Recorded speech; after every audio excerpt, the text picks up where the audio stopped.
Hello everyone, welcome to logic lingo. हम लोगों का पॉलिनोमियल का सीरीज़ चल रहा है जिसमें कि 2 लेक्चर ऑलरेडी हम लोगों ने कंप्लीट कर रखे हैं जो कोई बेसिक्स था पॉलिनोमियल्स का। आज हम लोग ये देखेंगे कि ज़ीरोज़ का कैसे ग्राफिकल रिप्रेजेंटेशन हम लोग करते हैं, ग्राफिकली कैसे रिप्रेजेंट करेंगे ज़ीरोज़ ऑफ पॉलिनोमियल को। ठीक है, चलो स्टार्ट करते हैं। सपोज़ कीजिए आपके पास कोई भी पॉलिनोमियल है, P X is equal to 2x plus 6, suppose करो कुछ भी मान लिया, है ना। ये क्या है? ये है एक लीनियर पॉलिनोमियल, राइट। डिग्री कितनी है इसकी? डिग्री 1 है ना। आप अगर इसका ज़ीरो फाइंड आउट करते हो तो ज़ीरो को फाइंड आउट करने के लिए करते क्या हो आप पी एक्स को क्या बना देते हो? आप पी एक्स को ज़ीरो कर देते हो, राइट और नॉट। और पी एक्स को ज़ीरो करने के बाद देन आप 2x plus 6 is equal to 0 करते हो and x is equal to -6 upon 2 that is -3 बना देते हो। x इक्वल टू -3 आ गया, राइट। ठीक है, ये क्या बन गया? ये आपके पास जीरोज आ गया। आप नॉर्मली ऐसे फाइंड आउट करते हो, हम लोग सबको ऐसे फाइंड आउट करते हैं। ओके, नाउ अगर इसको ग्राफिकली रिप्रेजेंट करना है, ग्राफिकली रिप्रेजेंट करना है मतलब आपको इसको कार्टेशियन सिस्टम पे रिप्रेजेंट करना है। आपको इसको कार्टेशियन सिस्टम पे रिप्रेजेंट करना है, ठीक है, जिसमें कि एक्स एक्सिस है, जिसमें कि वाई एक्सिस है। तो जो पॉलिनोमियल आप लिखे हो P X is equal to 2x plus 6, मतलब इसमें वेरिएबल क्या है? x है। तो आप इस px को किससे रिप्रेजेंट करोगे? दूसरे एक्सिस y से रिप्रेजेंट करोगे। मतलब कि इसको आप ऐसे भी लिख सकते हो y is equal to p of x। क्यों? क्योंकि आप इसको कार्टेशियन सिस्टम पे, जिसपे कि दो एक्सिस है, एक x है एक y है, आप ऑलरेडी इसको x के टर्म से रिप्रेजेंट कर रहे हो, जिसको क्या आप वेरिएबल मान के चले हो, तो दूसरे वाले पी एक्स को आप क्या मान लोगे? एक्स मान लोगे।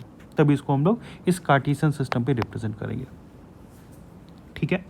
ओके, नाउ हम लोग को ये पता है कि कोई भी लीनियर पॉलिनोमियल या फिर कोई भी लीनियर इक्वेशन, अब ये क्या बन जाएगा? अब इसको आप लिखोगे तो पी एक्स की जगह पे हम लोग अगर y लिख दें, y is equal to 2x plus 6 बन जाएगा, है ना। जिसको कि आप फिर से रीअरेंज करो तो 2x minus Y is equal to -6, कुछ इस टाइप का इक्वेशन बन जाएगा, जो कि एक लीनियर इक्वेशन इन 2 वेरिएबल्स है ना। तो याद रखिएगा कि कोई भी लीनियर इक्वेशन हो या लीनियर पॉलिनोमियल हो या क्वाड्रेटिक पॉलिनोमियल हो या क्यूबिक पॉलिनोमियल हो, कोई भी पॉलिनोमियल हो, वो जिस तरह से आप इसका ग्राफ बनाओगे, जितनी बार ये एक्स एक्सिस को कट करेगा उसके पास उतना ही जीरो होगा और वही उसका जीरो भी होगा। मेरी बात समझ आ रही है क्या? नहीं समझ आई? फिर से समझो। सपोज कि आप इसी इक्वेशन की बात कर रहे हो, इस इक्वेशन का आपने जीरो कितना फाइंड आउट कर लिया था? 0 -3 फाइंड आउट कर लिया था, है ना। मतलब अगर आप इस इक्वेशन को रिप्रेजेंट करोगे तो ये एग्जैक्टली -3 से ही पास करेगा, एग्जैक्टली x इक्वल टू -3 से ही पास करेगा, x इज इक्वल टू -3 से ही पास करेगा, ठीक है। क्योंकि ये लीनियर पॉलिनोमियल है तो ये एक बार ही एक्स एक्सिस को कट करेगा। What I mean to say that अगर आप किसी कार्टेशियन सिस्टम पे किसी भी पॉलिनोमियल को रिप्रेजेंट करना चाहते हो तो वो जितनी बार एक्स एक्सिस को कट करेगा, जितनी बार एक्स एक्सिस को कट करेगा उसके पास उतने जीरोज होंगे। क्योंकि ये लीनियर पॉलिनोमियल था तो इसके पास एक ही जीरोज थे। लास्ट क्लास में हम लोगों ने देख लिया था कि जितनी डिग्री होगी किसी भी पॉलिनोमियल की उतना ही उसके पास जीरोज भी होगा, जितनी डिग्री होगी किसी पॉलिनोमियल की उतना ही उसके पास जीरोज भी होगा, है ना। तो अगर कोई भी कर्व का मतलब क्या? अगर वो लीनियर पॉलिनोमियल नहीं है, मान लो कि F x is equal to हम लोग लिखे x cube plus 6x square minus 8, suppose करो, तो this is not a linear polynomial. Linear polynomial ही बस स्ट्रेट लाइन को रिप्रेजेंट करेगा। क्लास 9th में हम लोगों ने देखा था जब लीनियर इक्वेशन पढ़ रहे थे इन 2 वेरिएबल्स, तो उसमें देखे थे कि ये एक स्ट्रेट लाइन लीनियर इक्वेशन को रिप्रेजेंट करता है। लेकिन जैसे जैसे आप इसके डिग्री को इंक्रीज कराओगे, डिग्री 2 पे ले आओगे तो पैराबोला बन जाएगा, डिग्री 3 पे ले आओगे तो कुछ अलग सा कर्व बन जाएगा। मतलब डिग्री इंक्रीज कराओगे तो उसके अंदर फिर डिफ्लेक्शन आने लगेगा, वो अब स्ट्रेट लाइन नहीं रहेगा। मेरी बात समझ आ रही है क्या? तो व्हाट वी विल डू कि हम लोग किसी भी पॉलिनोमियल को जो कि एफ एक्स पी एक्स जी एक्स किसी भी फॉर्म में लिखा हुआ है उसको हम लोग y के टर्म्स में लिखते हैं कि y is equal to F X that is equal to जो भी दिया हुआ है x square minus 7x plus 10। ठीक है, ओके। नाउ अब इसको हम लोग ये चेक करेंगे ग्राफिकली ये कितनी बार एक्स एक्सिस को कट कर रहा है। अगर ये ग्राफिकली 2 बार एक्स एक्सिस को कट कर रहा है तो इसके पास 2 जीरोज हो गए, और उसी पॉइंट पे कट करेगा जो कि एक्चुअली इसके जीरोज होंगे। अगर आप इस इक्वेशन को देखो तो इसके पास क्या क्या है zeros, x square minus 7x plus 10 को अगर हम लोग प्राइम फैक्टराइज करें या फिर स्प्लिट करें इक्वल टू 0, क्योंकि हम लोग को इसका क्या निकालना है, जीरोज निकालना है। कैसे निकालते हैं जीरोज, जीरोज कैसे निकालते हैं, हम लोग को एफ एक्स को 0 बनाना है ना, मतलब कि x square minus 7x plus 10 को आपको 0 बनाना है। So x square minus 5x minus 2x plus 10 is equal to 0। इससे क्या बन रहा है, x माइनस 5, और इधर से आ रहा है x minus 2 is equal to 0। तो जीरोस का क्या आया, x equal to 5 and x equal to 2, 2 zeros आ गया। अगर आप इसको ग्राफिकली रिप्रेजेंट करोगे, तो किस तरह से रिप्रेजेंट करोगे, 2 जीरोस क्या क्या है भाई, x equal to 5 and x equal to 2। तो इसका जो कर्व होगा वो 5 और 2 को 2 पॉइंट पे टच करेगा, 2 पॉइंट पे कट करेगा। ठीक है, मेरी बात समझ आ रही है क्या, ये किसका ग्राफ है, ये एफ एक्स का ग्राफ है, मतलब जिसको आप लिख सकते हो y is equal to x square minus 7x plus 10 का ग्राफ है। गेटिंग दिस, ठीक है। सो कंक्लूजन ये निकला कि कोई भी पॉलिनोमियल हो वो एक्स एक्सिस को जितनी बार कट करेगा, अगर वो एफ एक्स के टर्म से लिखा हुआ है तो जितनी बार वो एक्स एक्सिस को कट करेगा उतना ही उसके पास जीरोस भी होगा। क्वाड्रेटिक पॉलिनोमियल का एक केस हम लोग देख लिए कि भाई इसका जीरोस क्या क्या है, एक तो 5 है, दूसरा 2 है। तो ये 2 बार कट कर रहा है एक्स एक्सिस को, कहाँ पे, एक तो 2 पे कट कर रहा है और दूसरा 5 पे कट कर रहा है। ये इसका ग्राफिकल रिप्रेजेंटेशन है। ठीक है, गॉट इट, ये समझ आया क्या, एक दो एग्जाम्पल करें, चलो ठीक है, एक दो एग्जाम्पल करते हैं।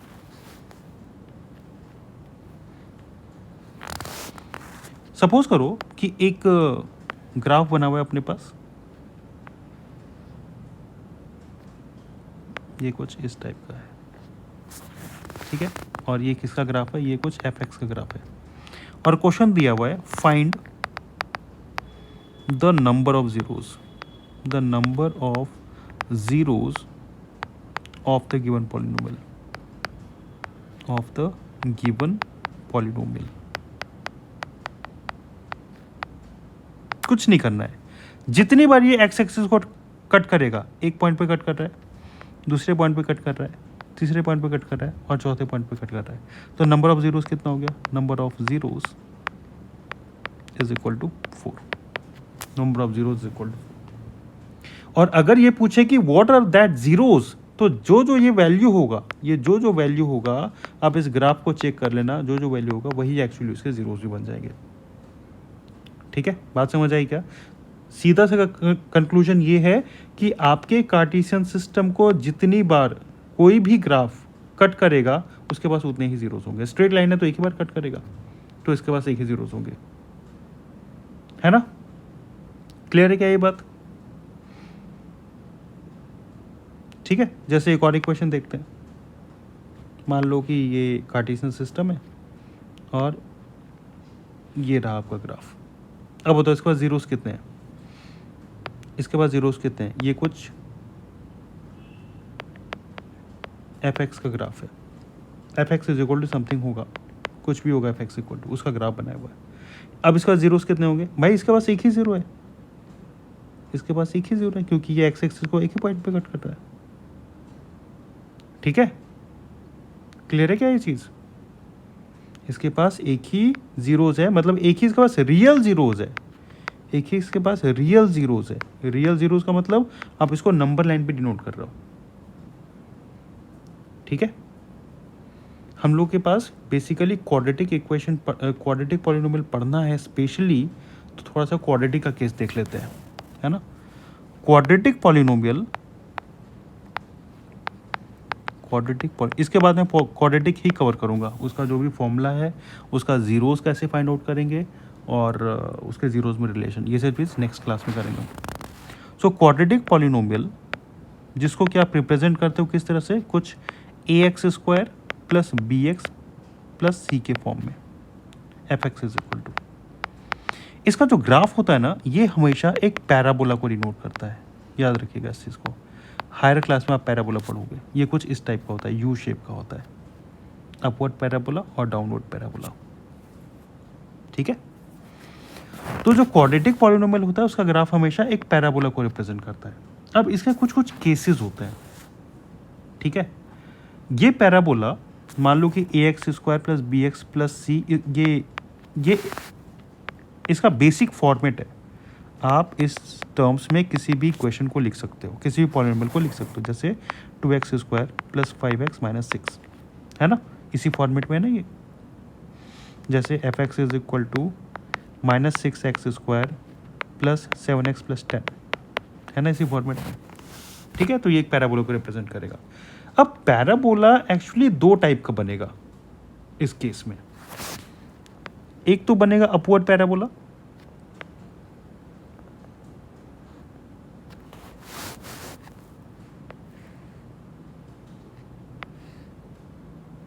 देखो, एक तो बनेगा अपवर्ड पैराबोला या फिर बनेगा डाउनवर्ड पैराबोला, ठीक है। ये किसकी बात कर रहे हैं हम लोग, ये हम लोग बात कर रहे हैं क्वाड्रेटिक पॉलिनोमियल की। क्वाड्रेटिक पॉलिनोमियल जो कि a x square plus b x plus c के फॉर्म में रिप्रेजेंट होगा, that is a parabola. Geometrically ये क्या रिप्रेजेंट करेगा, एक पैराबोला को रिप्रेजेंट करेगा। तो ये पैराबोला दो टाइप का बनेगा, या तो वो अपवर्ड पैराबोला बनेगा, ये क्या है, ये अपवर्ड पैराबोला,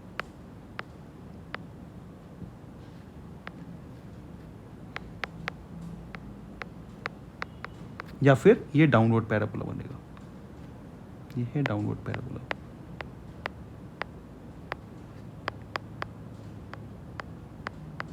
ठीक है।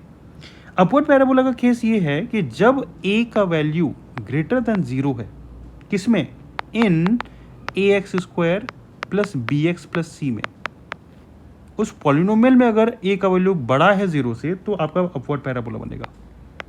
जैसे अभी जो इक्वेशन लिखे थे 6x square minus 7x plus 10, इसका पैराबोला कुछ ऐसा बनेगा ऊपर की तरफ, क्योंकि इसका जो कोएफिशिएंट ऑफ एक्स स्क्वायर है दैट इज ए क्या है, ये तो कोएफिशिएंट ऑफ एक्स स्क्वायर है ना, ये पॉजिटिव है, 6 है, ये 6 है, और 6 बड़ा है किससे, 0 से।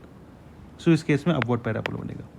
लेकिन अगर वही a की वैल्यू लेस देन 0 हो जाए, तो उस केस में कैसा पैराबोला बनेगा, उस केस में डाउनवर्ड पैराबोला बनेगा, ठीक है। जैसे एक एग्जांपल ले लो, इसी का ले लो, minus 6x square plus 8x minus 16, ये पैराबोला है ना। F x is equal to ये कुछ पैराबोला है। इसमें जो x का कोएफिशिएंट है, जो कि a की वैल्यू है, वो क्या है, -6 इज लेस देन 0। तो इस केस में कैसा पैराबोला बनेगा, डाउनवर्ड पैराबोला बनेगा। सो पैराबोला बेसिकली दो टाइप का बनेगा, या तो अपवर्ड या फिर डाउनवर्ड, ठीक है। दूसरी बात, अब पैराबोला जब बनेगा तो ये जब जीरोस को रिप्रेजेंट करेगा, तो इसके भी 3 केसेस हैं। पैराबोला है, इसके पास डिग्री कितनी है, डिग्री 2 है, तो जीरोस भी इसके पास 2 ही होंगे, है ना। डिग्री 2 है तो जीरोस भी 2 होंगे, क्योंकि हम लोग पहले भी पढ़ चुके हैं, जितनी डिग्री होती है उतना ही उसका जीरोस भी होता है। तो जब पैराबोला बनाएंगे और इसके जीरोस को रिप्रेजेंट करेंगे, तो अपने पास कुछ इस टाइप के केसेस आएंगे। या तो वो पैराबोला ऐसा बन जाए, ठीक है, या फिर ये पैराबोला कुछ ऐसा बन जाए, एक पॉइंट को टच करके निकल जाए, ठीक है, या फिर ये पैराबोला एक्स एक्सिस को टच ही ना करे, ऐसा बन जाएगा। 3 केसेस बनेंगे पैराबोला के। मैं अभी क्वाड्रेटिक पॉलिनोमियल की बात कर रहा हूँ, और उसमें भी पैराबोला की बात कर रहा हूँ, बस उसका ग्राफिकल रिप्रेजेंटेशन है और ज़्यादा कुछ नहीं देख रहा, बस ये सब कुछ है, एनसीईआरटी में है, ये सब कुछ आप लोग अच्छे से पढ़ना है, एनसीईआरटी में है। सो अगर इस पैराबोला को देखो तो ये 2 पॉइंट को टच कर रहा है क्या, एक्स एक्सिस को, तो इसके पास 2 डिस्टिंक्ट जीरोस होंगे, 2 अलग अलग जीरोस होंगे, बिल्कुल रियल, और वो भी कैसा होगा, रियल जीरो होगा। रियल का मतलब क्या है? रियल का मतलब है जो कि नंबर लाइन पे रिप्रेजेंट किया जा सकता है, ठीक है। 2 पॉइंट को टच करेगा, दो पॉइंट को एक्स एक्सिस पे टच करेगा तो उसके पास 2 डिस्टिंक्ट जीरोस होंगे। और ये कौन सा कैसा अपवर्ड पैराबोला है, तो ए का वैल्यू क्या होगा? ग्रेटर देन 0 होगा। और ए क्या है? ए है a x square plus b x plus c, ये पॉलिनोमियल है, इसमें कोएफिशिएंट ऑफ एक्स स्क्वायर है ना। ये सब चीज़ हम लोग अभी कर चुके हैं पहले। नाउ सेकंड केस देखते हैं। सेकंड केस में ये पैराबोला एक ही पॉइंट को टच कर रहा है, एक ही पॉइंट को टच कर रहा है, मतलब इसके पास दोनों के दोनों जीरो सेम होंगे, सिंगल जीरो होगा इसके पास। लेकिन उसको रिप्रेजेंट कैसे करेंगे? मान लो कि ये x इज इक्वल टू 4 है, तो उसको रिप्रेजेंट कैसे करेंगे? 4,4, ठीक है, क्योंकि ये पैराबोला एक ही पॉइंट को टच करके निकल रहा है। और क्योंकि इस केस में ये पैराबोला एक्स एक्सिस को टच ही नहीं कर रहा, इसके पास नो रियल जीरोस होगा, नो रियल जीरोस, कोई रियल जीरोस नहीं होगा इसके पास। रियल जीरोस का मतलब जो कि एक्स एक्सिस पे रिप्रेजेंट, जो कि एक्स नंबर लाइन पे रिप्रेजेंट किया जा सके। हो सकता है इसके पास इमेजिनरी हो जाए, ठीक है। इतनी बातें क्लियर है क्या सबको? तो ये है बेसिकली जीरोस का ग्राफिकल रिप्रेजेंटेशन, ठीक है। अगर कोई भी डाउट होगा तो आप कमेंट बॉक्स में लिख दीजिएगा, मैं नेक्स्ट लेक्चर में उसको क्लियर कर दूंगा, ठीक है। सो एक बार क्विक रिवीजन कर लेते हैं क्या होता है graphical representation of zeros of polynomial. तो ग्राफिकली अगर आप एफ एक्स से रिप्रेजेंट कर रहे हो किसी भी पॉलिनोमियल को, मतलब आप उसको वाई के टर्म्स में लिख रहे हो, ठीक है, y is equal to x square या जो भी है, और उसको अगर आप ग्राफ में रिप्रेजेंट करोगे तो जितनी बार वो एक्स एक्सिस को टच करेगा वो उसके पास उतना ही जीरोस होगा, और वही जीरोस होगा जिस पॉइंट को वो टच करेगा, ठीक है। कर्व बना तो कर्व जितनी बार टच कर रहा है, 4 बार टच कर रहा है तो उसके पास 4 जीरोस होंगे, और जिस पॉइंट पे टच कर रहा है उसके पास वही जीरोस होंगे। स्पेशली हम लोगों ने कुछ क्वाड्रेटिक पॉलिनोमियल का केस पढ़ा है, क्योंकि क्वाड्रेटिक पॉलिनोमियल का केस एनसीईआरटी में भी है, ठीक है। तो क्वाड्रेटिक पॉलिनोमियल किस तरह से लिखा जाएगा? कुछ a x square plus b x plus c के फॉर्म में लिखा जाएगा, और ये रिप्रेजेंट क्या करेगा? एक पैराबोला को रिप्रेजेंट करता है, ठीक है। और ये पैराबोला का केसेस कितना होता है? तो 2 केस होता है इसका, या तो अपवर्ड पैराबोला होगा या फिर डाउनवर्ड पैराबोला होगा। अगर अपवर्ड पैराबोला है तो इस केस का क्या कंडीशन है? Coefficient of x square greater than 0 होता है इस केस में। और अगर डाउनवर्ड पैराबोला है तो इस केस में coefficient of x square less than 0 होता है, छोटा होता है। जैसे ये वाला केस एग्जांपल भी आपको मैं दिया वो f x is equal to, ठीक है। क्लियर है ये चीज? नाउ आप कैसे पैराबोला से जीरोस को डिटरमाइन करोगे? तो अगर वो 2 पॉइंट पे टच कर रहा है, अगर वो 2 पॉइंट पे टच कर रहा है तो उसके पास दोनों के दोनों अलग अलग डिस्टिंक्ट जीरोस होंगे। अगर वो एक ही पॉइंट को टच करके निकला तो उसके पास सिंगल जीरो होगा, लेकिन रिप्रेजेंट कुछ ऐसा होगा, 2 बार रिप्रेजेंट होगा, क्योंकि उसके पास डिग्री 2 है। और अगर वो टच ही नहीं कर रहा है एक्स एक्सिस को तो उसके पास कोई रियल जीरोस नहीं होंगे, है ना। सेम केस आपके पास डाउनवर्ड पैराबोला के पास साथ भी होगा, कुछ ऐसा, ये कुछ ऐसा, या फिर ये कुछ ऐसा, सेम केसेस में भी होगा, ठीक है। बात क्लियर है क्या? ये सारी की सारी अगर क्लियर है तो ठीक है, इतना ही बताना था आपको ग्राफिकल रिप्रेजेंटेशन ऑफ जीरोस में।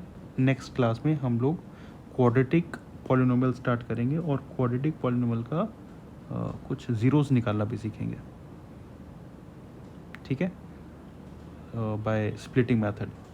कुछ अच्छे क्वेश्चंस लाएंगे और उसका फिर हम लोग सोल्यूशन निकालेंगे, ठीक है। तो thank you for this lecture, take care, bye bye.